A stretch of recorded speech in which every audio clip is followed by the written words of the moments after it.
Di sini sesuatu dimulai, sebuah tradisi.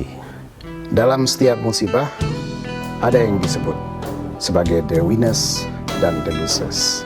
Mari kita jadikan diri kita sebagai the winners. Kita bukan sedang ditimpa musibah, tapi kita sedang ditempa dengan musibah. Be kreatif dan gunakan setiap kesempitan untuk kesempatan meningkatkan kapasitas diri, meningkatkan daya saing. Menulis itu bukan soal bisa atau tidak bisa, tapi menulis itu adalah sebuah tradisi. Oleh karena itu, mari kita bangun tradisi menulis. Ya, salam sejahtera untuk semua. Bertemu lagi dengan saya Irwan Abdullah dalam seri kuliah kebudayaan. Pada hari ini kita meneruskan kuliah kita, diskusi kita tentang konsumsi.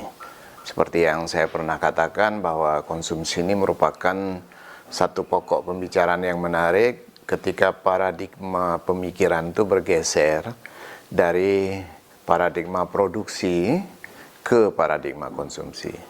Dahulu hampir semua diskusi atau perdebatan akademis bertumpu pada produksi, sampai melahirkan ide tentang mode of production.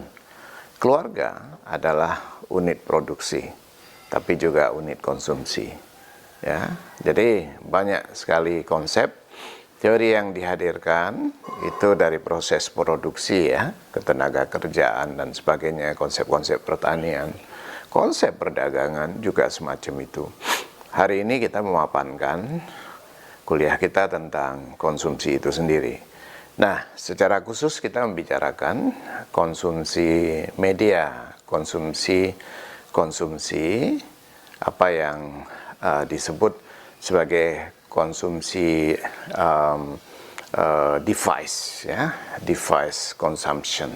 Jadi hari ini kita bisa belajar bahwa proses konsumsi tidak hanya menyangkut sandang, pangan, dan papan yang biasanya kita mengasosiasikan diri kita ketika bicara konsumsi pada sandang, pangan, papan seperti makan, atau konsumsi lifestyle seperti pakaian, tapi juga perumahan, ya, rumah, bagaimana style rumah, bangunan, gaya, ya, dan segala peralatan di dalam rumah itu menyangkut pembicaraan-pembicaraan di dalam proses konsumsi. Hari ini kita melihat konsumsi sudah jauh berkembang. Dunia konsumsi itu memiliki ground penelitian yang jauh lebih luas, yaitu konsumsi HP, ya, konsumsi konten, jadi yang kita sebut sebagai konsumsi media. Dan dalam melihat konsumsi media, saya menggunakan model Heidi Cohen. Jadi Heidi Cohen punya pendekatan yang menarik untuk melihat bagaimana kita melakukan proses konsumsi. Ada 5 tipe kata Heidi Cohen di dalam proses konsumsi itu. Yang pertama, focus consumption. Jadi ketika kita melakukan satu pengembaraan di dalam dunia sosial media atau internet itu, Anda bisa seharian nonton YouTube, belajar dari YouTube, ya, fokus membuka YouTube. Seperti kita membaca buku, itu mengkonsumsi konten buku, ya, sepanjang hari kita membaca buku sampai selesai. Ya, saya ingat ketika anak saya membaca Harry Potter yang cukup tebal dalam bahasa Inggris, itu dibaca habis dalam 1 hari, ya. Jadi tidak dilepas-lepas sampai selesai. Itu namanya focus consumption. Jadi seseorang bisa fokus di depan laptop, dia mengerjakan sesuatu atau dia, ya, melakukan satu pekerjaan, bisa menonton YouTube, ya, apa saja, sangat terfokus. Jadi kita banyak sekali proses konsumsi yang melibatkan kita di dalam focus consumption. Itu Itu yang pertama. Yang kedua adalah dual consumption. Jadi dual content ya dari konsumsi itu. Apa itu? Ya, kita sambil membuka YouTube, kita juga buka yang lain di komputer ketika kita sedang mengerjakan satu tulisan.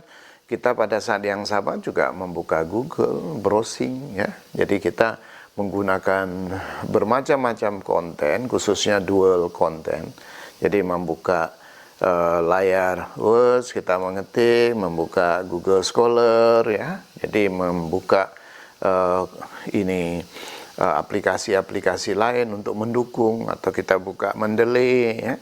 Kita juga bisa juga buka misalnya katakanlah Google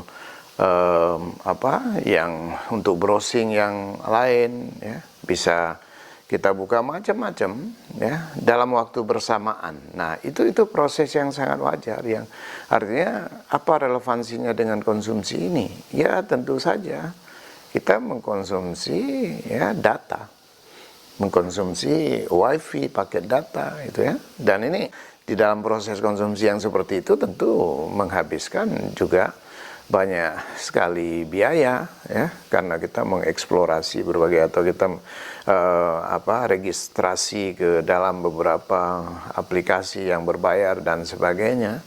Nah, ini banyak terjadi ya di dalam tipe yang kedua ini. Yang ketiga itu yang disebut sebagai sneaking. Jadi kita sneaking ya, information sneaking itu seperti ya kita nonton webinar, sedang webinar tapi kita membaca HP, sama seperti mahasiswa ya, sambil kuliah mendengar dosennya, seolah-olah memperhatikan dosennya padahal sedang membuka WA, membaca WA temannya, terus dia ketawa sendiri ya. Dan dosen yang sedang mengajar merasa terintimidasi ya, kenapa anak itu tertawa, padahal dia tertawa sendiri karena sedang baca konten dari WA dari temannya. Atau bisa juga ya, dia browsing macam-macam ya, sneaking dia lari ya, jadi dia ini mencuri-curi ya, jadi mencuri-curi untuk membuka yang lain, sedang mengerjakan sesuatu mencuri-curi untuk membuka yang lain.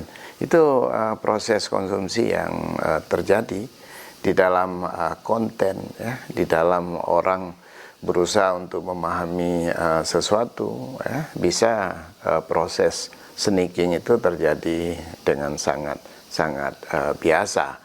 Nah, yang keempat ya, jadi tipe konsumsi yang keempat itu yang disebut sebagai shifted consumption. Jadi shifted itu kita sering mendownload video ya, kita mendownload video tapi watch later ya. Jadi kita download untuk ditonton nanti, ditonton kemudian ya. Nah, jadi kita shifted. Jadi nanti kita menonton ya. Jadi menonton kemudian, atau di dalam itu juga bisa yang disebut sebagai shifted itu ya daripada kita mengerjakan sesuatu ya, daripada kita bosan di situ, kita geser ke tempat lain ya, artinya kita mengeksplorasi yang lain, nanti kita balik ke situ lagi ya. Jadi bisa ya kadang-kadang pertimbangannya ya daripada ini sesuatu yang nggak berguna, atau untuk membunuh waktu ya, karena ini mendengarkan orang ngomong di video misalnya, kita sedang mendengarkan orang ngomong ya, daripada ini nggak ada artinya, kita geser ke ini ya, jadi kita nonton yang lain misalnya. Itu juga sering terjadi ya di dalam proses konsumsi device ini atau konsumsi media ya. Nah, yang kelima dari tipe yang dibicarakan oleh Heidi Cohen itu adalah yang disebut sebagai binging, ya. Binging consumption itu, ya, itu bermacam-macam, ya.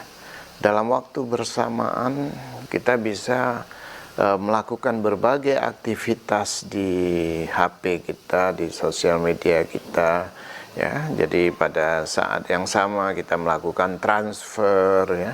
Jadi sedang ada diskusi, di tengah-tengah diskusi kita membuka Zoom, kita berdiskusi, kita buka file yang lain, ya, membaca tesis, sedang mendengar Zoom atau sedang ada ujian Zoom, ya. Kemudian kita membuka satu layar untuk membaca tesis yang sedang diujikan. Pada saat yang sama kita melakukan transfer karena harus ditransfer sebelum jam 12, ya, dan seterusnya. Itu terjadi bersamaan dengan macam-macam aktivitas itu.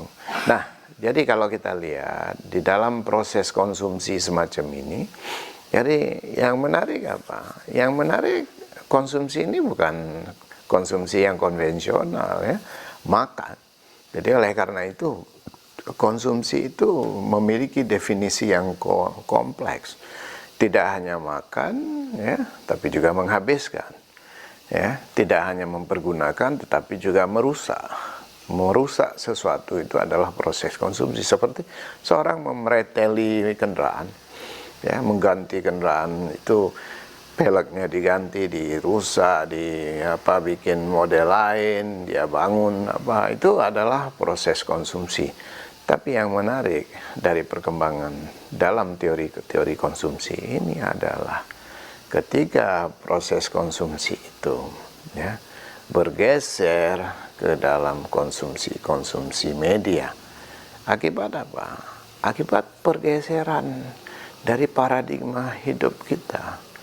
Dulu paradigma hidup kita itu paradigma yang lebih standar dengan kehidupan sehari-hari yang stabil, ya. Yang kita melakukan berbagai proses secara tradisional alami, tapi ketika teknologi masuk, proses teknologisasi terjadi. Ya, jadi perubahan mendasar dalam proses konsumsi itu ketika teknologi menjadi bagian terpenting dari proses konsumsi kita. Ya, kenapa? Ya, kita makan sudah bisa, ya, menggunakan alat, sendok dan sebagainya. Yang dulu makan langsung dengan tangan, tapi kemudian ditemukan teknologi, kita menggunakan, ya, teknologi dengan piring yang canggih, ya, dan seterusnya. Bahkan makanan sudah bisa diubah ke dalam kapsul, bisa diubah ke dalam makanan kesehatan dan seterusnya. Tapi sekarang juga perkembangan yang lebih dahsyat lagi bukan hanya teknologi, tapi, ya, setelah processing food dan sebagainya dalam dunia makan itu berubah, ya, sekarang mediatisasi, bukan lagi teknologi, tapi mediatisasi. Proses konsumsi kita itu selain mengkonsumsi media, juga proses konsumsi merupakan satu proses yang termediakan. Konsumsi tidak merupakan satu konsumsi yang langsung, tapi konsumsi terbentuk dari satu proses mediatisasi, di mana pilihan-pilihan atas barang konsumsi itu sudah dikomposisikan oleh kekuatan-kekuatan di luar diri kita. Kita ketemu dalam video berikutnya, kita bahas soal mediatisasi. Salam dan sehat selalu. Ikuti terus kuliah-kuliah kebudayaan dari Profesor Dr. Iwan. Jangan lupa subscribe, like, dan share. Kenapa?